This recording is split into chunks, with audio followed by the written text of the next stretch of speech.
আমি আমি আমি আমি আইনি ব্যাখ্যার কোনো ব্যাপার নেই।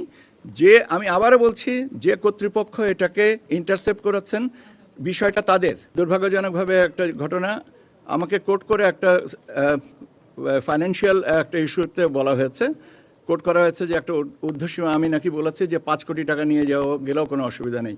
এটা বলার এখতিয়ার, অধিকার, ক্ষমতা আমার নেই এবং আমি এটা বলিনি। আপনাদের কাছে সর্বসম্মুখে বলছি, এটা আমাকে মিসকোট করা হয়েছে। দয়া করে এরকম মিসকোট করবেন না। এটা প্লিজ মিসকোট করেন না, কারণ আমরা এখন একটা কি বলা যেতে পারে, একটা ভালো নির্বাচনের দ্বার প্রান্তে দাঁড়িয়ে যদি আমরা আমাদের এই অপতথ্য দিয়ে মানুষকে বিভ্রান্ত করি, সেটা অত্যন্ত দুঃখজনক হবে। আরএফএল চেয়ার, ক্ষমতার নয়, সমতার চেয়ার।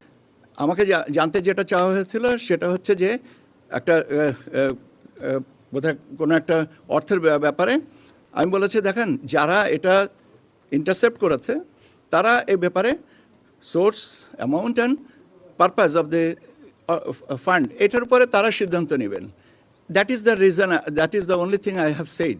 এখন এটাকে যদি এখন দুর্ভাগ্যজনকভাবে মিসকোট করা হয়, সেটা আমার জন্য অত্যন্ত অপমানজনক এবং আমি অত্যন্ত ক্ষুব্ধ এবং আমি আমার ক্ষুব্ধ প্রতিক্রিয়া আপনাদের মাধ্যমে জানাচ্ছি।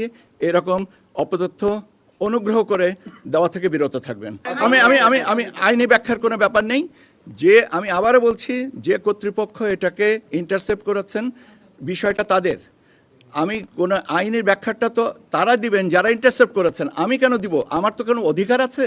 আমার কি ক্ষমতা আছে? আমি কি বলতে পারি যে এত টাকা পর্যন্ত ঊর্ধ্বসীমা, বা এত টাকা নিতে পারবেন বা এত টাকা নিতে পারবেন না? কেন বলবো? আমার who am I to decide the amount, upper limit, and how do I say it? I do not have any authority. তো আইনের ব্যাখ্যার কি আছে?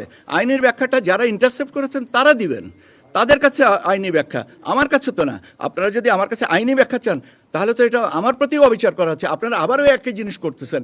দয়া করে এই অপতথ্য সংস্কৃতির থেকে দয়া করে বেরিয়ে আসেন। আমাকে মিসকোট করার আগে দয়া করে এটা করেন না। আমরা একটু ক্রস চেক করে নিতে পারতাম, নাম্বার 1, সেটা হয়নি। দ্বিতীয় জিনিসটা হচ্ছে যে আমি আবারও আই রিপিট দ্য ওয়ার্ড, আমাকে মিসকোট করা হচ্ছে। এটা করেন না, অনুগ্রহ করে করেন না। 13 ঘন্টা বাকি ইলেকশনের, একটা ভালো দিকে আমরা আগাচ্ছি। আমরা সবাই সচেষ্ট থাকি যেন আমরা ইলেকশনটাকে সুন্দরভাবে করতে পারি। আইনের ব্যাখ্যার কথা যেটা বলছেন সেটা যারা ইন্টারসেপ্ট করেছে তারা দিবে, আমি না।